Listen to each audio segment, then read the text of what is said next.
उपमुख्यमंत्री अजित पवार यांच्या वाढदिवसानिमित्ताने पिंपरी चिंचवड शहरात भव्य रोजगार मेळावा आयोजित करण्यात आला। पिंपरी चिंचवड शहर राष्ट्रवादी काँग्रेस पक्षाच्या वतीने रोजगार मेळावा आयोजित करण्यात आला। जवळपास 40हून अधिक नामांकित कंपन्या या रोजगार मेळाव्यात सहभागी झाल्या असून जवळपास 1500 उमेदवारांनी या रोजगार मेळाव्यात आपली नाव नोंदणी केली।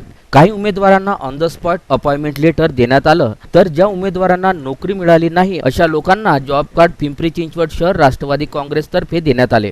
आपण पाहता की आदरणीय अजितदादा पवार साहेबांचे जे राज्याचे उपमुख्यमंत्री आहेत आणि आमच्या सर्वांचे प्रेरणादायी नेते आहेत, त्यांचा वाढदिवस हा 22 जुलै रोजी आहे आणि 22 जुलै रोजीच्या वाढदिवसाच्या अनुषंगाने आम्ही पिंपरी चिंचवड शहर राष्ट्रवादी काँग्रेसच्या माध्यमातून विविध कार्यक्रम घेतलेले आहेत। त्या कार्यक्रमामध्ये प्रामुख्याने मागच्या रविवारी झुंबा आम्ही कार्यक्रम घेतला, त्याला खूप उत्तम प्रतिसाद मिळाला।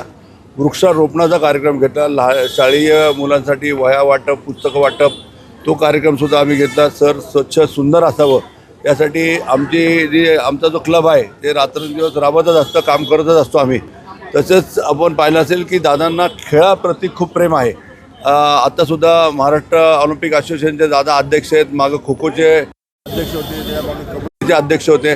त्यामुळे आम्ही जिल्हास्तरीय बुद्धिबळ स्पर्धा बेसमेंटमध्ये घेतले। मानांकित खेळाडू, इंटरनॅशनल खेळाडू, परदेशी असे अनेक चांगले कॅरमचे पट्टू त्यांनी इथं भाग घेतलेला आहे। साधारणतः 140 कॅरमपट्टूंनी त्यामध्ये भाग घेतला। त्याचप्रमाणे संत ज्ञानेश्वर या क्रीडांगणामध्ये बॅडमिंटन हॉलमध्ये इंद्रायणीनगर भोसरी या ठिकाणी आम्ही जिल्हास्तरीय बुद्धिबळ स्पर्धा घेतल्या।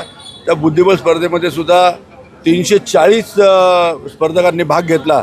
त्यामध्ये अंडर-7, अंडर-9, अंडर-11, अंडर-13, अंडर-17 आणि ओपन अशा पद्धतीने, आणि त्यांना सुद्धा भरीव रोख बक्षिसं, चांगल्या उत्तम ट्रॉफ्या अशा पद्धतीचे आम्ही बुद्धिबळ ठेवल्या। आणि सर्वात म्हणजे आपल्या सर्वांना ज्ञात आहे की पिंपरी चिंचवड शहर ही एक औद्योगिक नगरी आहे, IT चा हब आहे आणि ह्या ठिकाणी अनेक सुशिक्षित, आपल्याकडे कॉलेजेस आहेत आणि अनेक सुशिक्षित बेरोजगार विद्यार्थी इथं आहेत आणि सुशिक्षित बेरोजगारांना रोजगार मिळावा, अजितदादांच्या वाढदिवसाच्या माध्यमातून एक सुवर्ण संधी आम्ही सर्व ह्या युवक युवतींना उपलब्ध करून दिलेली आहे।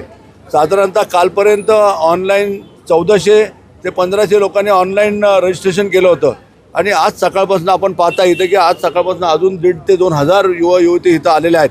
आमचा सर्वांचा प्रयत्न हाच आहे की जास्तीत जास्त युवा युवतींना रोजगार मिळावा। साधारणतः 40 नामांकित कंपन्या ते इथं आले आहेत, त्यांचे प्रतिनिधी आलेले आहेत।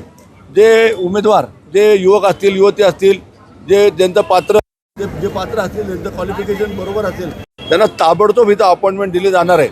आणि ज्या लोकांना अपॉइंटमेंट आता मिळणार नाही आहे अशा लोकांचा सुद्धा डाटा आम्ही कलेक्ट केलेला आहे आणि तो डाटा फीड करून येणाऱ्या पूर्ण 1 वर्षापर्यंत, म्हणजे दादांच्या पुढच्या 21 जुलैपर्यंत हा डाटा, जॉब कार्ड जो आहे तो हा असाच उपलब्ध राहणार आहे। आणि आम्ही पिंपरी चिंचवड शहर राष्ट्रवादी काँग्रेसच्या माध्यमातून आम्ही आमच्या भागातील सर्व नगरसेवक, नगरसेविका, युवक अध्यक्ष, युवती यांना तो सॅग्रिगेट करून देणार आहे। भोसरीच्या लोकांनी त्याचा डाटा घ्यावा, पिंपरीच्या लोकांनी तो डाटा घ्यावा, आम्ही आमच्याकडे डाटा ठेवणार आणि आमच्या ऑफिसच्या माध्यमातून त्या डाटाच्या अनुषंगाने वर्षभरामध्ये ज्या ज्या ठिकाणी वेकेन्सीज क्रिएट होतील त्या वेकेन्सीचे त्याला आमच्या ऑफिसमधून कॉल जातील की तुम्हाला या ठिकाणी नोकरीची म्हणजे उपलब्धता आहे, आपण जाऊन हा नंबर सांगावा आणि तिथं प्रयत्न करावा। व हा जो जॉब फेअर आहे, जॉब फेअर ऑफ इंडिया जो कॉन्सेप्ट आहे, त्याचे कार्ड त्याला दिले जातील आणि त्या कार्डच्या माध्यमातून शहरातील युवा युवतींना जास्तीत जास्त रोजगार मिळण्याच्या अनुषंगाने पिंपरी चिंचवड शहर राष्ट्रवादी काँग्रेसच्या माध्यमातून हा आमचा सर्वांचा एक प्रयत्न आहे। या राज्याचे विधानसभेचे उपसभापती आदरणीय अण्णा बनसोडे साहेबांच्या हस्ते सकाळी आपण पाहिलं असेल की या महोत्सवाचं उद्घाटन केलेलं आहे।